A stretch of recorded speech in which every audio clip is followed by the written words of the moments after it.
Hey there, today we are multiplying 6 times 2 and 1300ths. So 6 groups of 2 and 1300ths. So if I've already drawn a picture of the 2 and 1300ths, you can see the 2 full boxes, 1/10, and then 3 little hundreds there.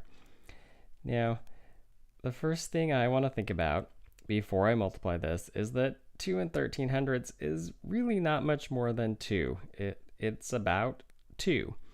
So I want to estimate this and think about 6 times 2, which is 12, right? Which means that 6 times 2 and 1300ths is going to be about 12. By the way, if you're not writing this down, grab a piece of paper and write along with me.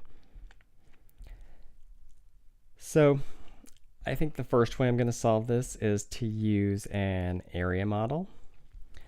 So I'll set up my area model here with 6 on the outside, and then I've got 3 boxes because I have 3 places in this problem. There's a 2 in the 1's place. There is a 10th in the 10th's place. And there is a 3, not a 4, a 3 in the hundreds place. So 6 times 2 is 12. That's easy. Now 6 times a 10th, I'm pretty sure it's 6/10ths, but it never hurts to work it out down below. 6 times 1 is 6, but they're tenths, so I'm going to move it over to the 10ths place. Now 300ths times 6. 3 times 6 is 18. But since I'm doing hundredths, I've got 1800ths.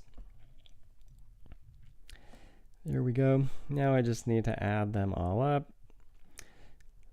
I'm going to add some zeros next to the 12 to make all my places line up nice and neat.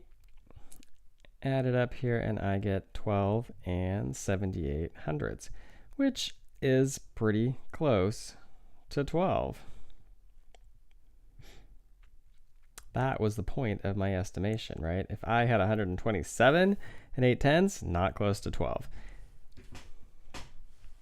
Now I could also do the standard method.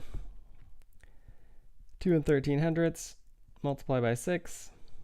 6 times 3 is 18. Then I think 6 times 1 is 6. Add that 1, I get 7. And then 6 times 2 is still 12.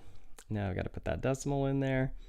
I'm just counting over places, and I'm also looking at my estimate because 12 and 7/800ths is still close to 12. All right, keep thinking.